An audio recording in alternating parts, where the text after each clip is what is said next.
Before we start today's show, we want to invite you to stick around at the end of the episode to enjoy a preview of a new podcast that premieres on July 14th. As the industry's exclusive cannabis podcast network, MJBulls is proud to present Women Leading in Cannabis.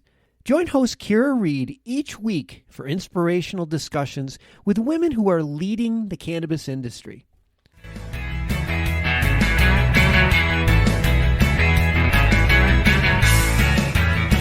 What we would want to do is expand our operations X-fold and be able to accommodate some of these big box stores if they went nationwide.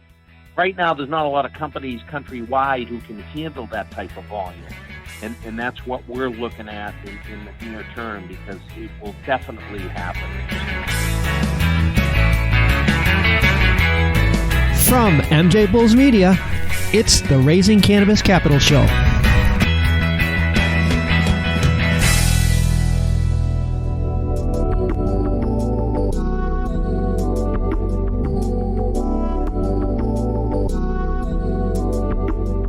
Today on Raising Cannabis Capital, we are joined by Mike Matton from High Purity Natural Products and High Purity Natural Extractions, and Seth Worby from Cannabis Creative. Mike, Seth, welcome to the show. Hey, Dan, thanks. As everyone can tell, today's show is going to be a little different because we actually have two separate companies on the show. And the reason we have both companies is because they work very closely together. In fact, I think I read that you recently formed a strategic partnership. But with two companies, we have a lot of ground to cover. So let me try to set the stage. Right now, there are hundreds, maybe thousands of companies that are looking to add CBD to their existing products or to create new CBD product lines.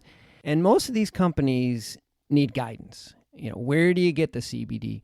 What type of products? And how do I market it? Mike, let's start with you.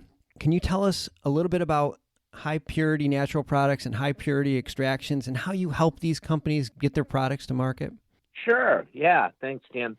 So High Purity Natural Products is a Massachusetts licensed company, and we're vertically integrated to grow industrial hemp, extract industrial hemp, and then create CBD products. And our whole business model is we are a contract manufacturer of CBD products. So we basically white label for folks. We don't have our own brand. We make standard formulations, custom formulations for other clients and larger companies, and we put their label and their branding on that. So you're actually growing the hemp right in Massachusetts? We are, yeah. As a mass licensed company, all the hemp has to come from a compliant licensed grower in the state. You can't bring hemp from out of state. So we do have a grow, which is in process right now. And then we also have the ability to purchase hemp from other compliant licensed hemp growers in the state. Okay. Well, so there's so much more to CBD to get the products to markets, because you have packaging, you have design, you have marketing, and that's where Cannabis Creative comes in. Seth, can you tell us how you guys help the companies once the product has been made to get it to market? Yeah, absolutely. And I'll just piggyback off of what Mike said. So basically what we do is help people actually make money. I like that. Mike can provide the product and help you get everything you need on the shelf, get you, your initial package and all that. But the design of the package, your brand, your message, knowing your target audience and knowing where your traffic's going to come from. Are you targeting athletes? Are you targeting an elderly audience? Is it a general CBD product? So there's all different niche products out there, and it's important, just like any other brand in a traditional industry, to know who you are and be good at who you are, because there's a lot of players out there. And then beyond that, knowing the regulations. And as my team for almost half a decade now in the cannabis/CBD space, we are well versed in all the regulations and knowing the words you can and can't say and what platforms, and maximizing the opportunities that exist online for marketing CBD.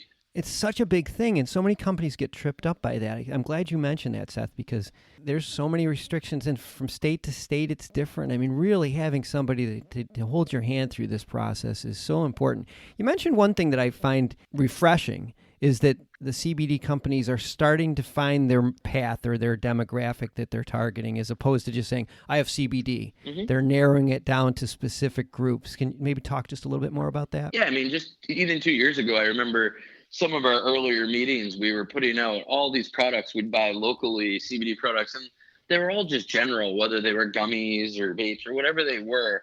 There was no real focus. But now what you're seeing out on the West Coast and more on the East Coast in the cannabis space, CBD is following suit, where people are really niching into what they're really good at.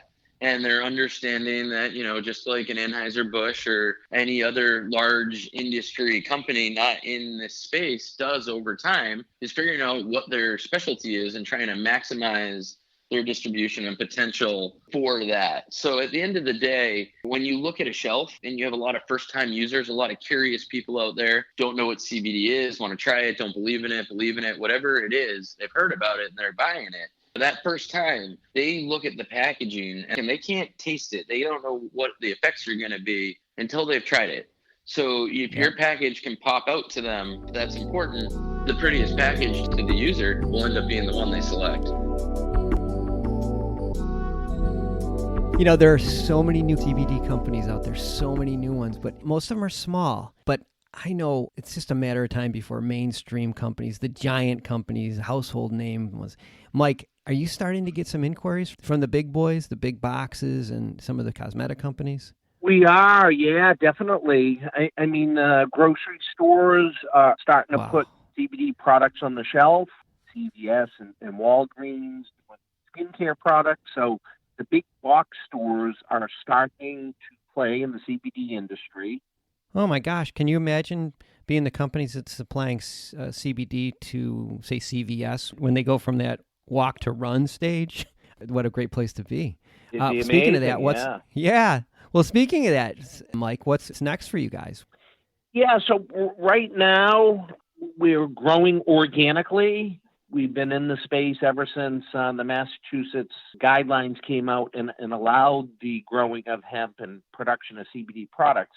What we're looking at into the future is if we do want to grow exponentially, what we would want to do is expand our operations X-fold and be able to accommodate some of these big box stores if they went nationwide. Right now, there's not a lot of companies countrywide who can handle that type of volume. And that's what we're looking at in the near term, because it will definitely happen. It's just a matter of time. Oh, because you're talking train loads instead of truckloads once you get to that level. No doubt. And the companies that are ready are the ones that are going to get the deals, because, you know, CVS is not going to say, oh, yeah, Mike, as soon as you get ready, let us know. Be like, sorry, we're on to the next one. Same with you, Seth. I mean, I'm sure that, you know, you're just going to be getting bombarded, but I guess what's next for you guys? Yeah, well, we already are. The industry is booming, and a lot of people are reaching out as our portfolio goes public and we show more and more of our work to people. The word of mouth is spreading, and it's been a great run so far. What's next for us is just expanding our partnerships. We have a ton of industry partners, from Leaf Logics to BioTrack to plenty of others, you know, expanding those relationships with our clients as well. We have a lot of clients from the dispensary space all the way down to the auxiliary businesses.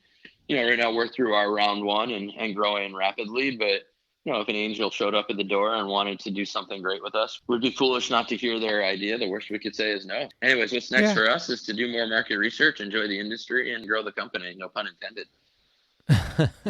Well, you certainly need to be in position for when, like I said, when these big companies come in, because they're going to need guidance just like everybody else. And Mike, is there going to be opportunities for investors to participate in your growth? Yes, no doubt about it. For growth to handle very large volumes, we would want to expand operations and also implement more automated equipment. And that doesn't sound like something that's cheap. That doesn't sound cheap. Yeah, that definitely takes some additional talent and also the proper funds to be able to implement that. Yeah. Well, we've been speaking with Mike Matton from High Purity Natural Products and High Purity Natural Extractions, and Seth Worby from Cannabis Creative, and all of their contact information. And we also have investor information on the MJBulls website. So Mike and Seth, thanks for being on the show today. Thank you, Dan. Thanks, Dan. Appreciate it. Good luck with this.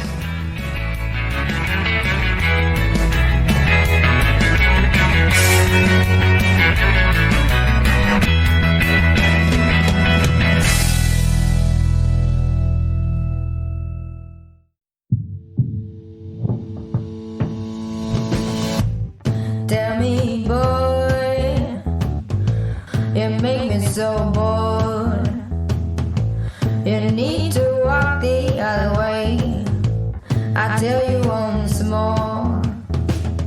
Please get out of my way. I don't want you no more. We're done here, boy. I know you think you're so fine, but you can't see clear. I've been wanting to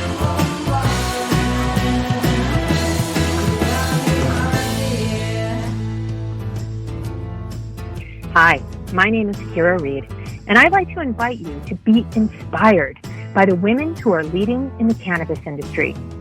Each week, we will discuss empowerment, leadership, and what it means to be a woman in charge in marijuana, hemp, and CBD.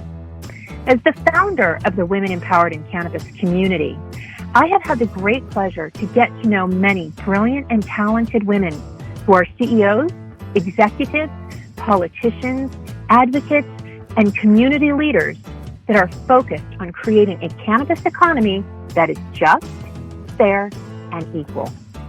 We'll learn how these women make decisions, how they navigate a predominantly male industry, and what they're doing to level the playing field for women. I hope you'll join us.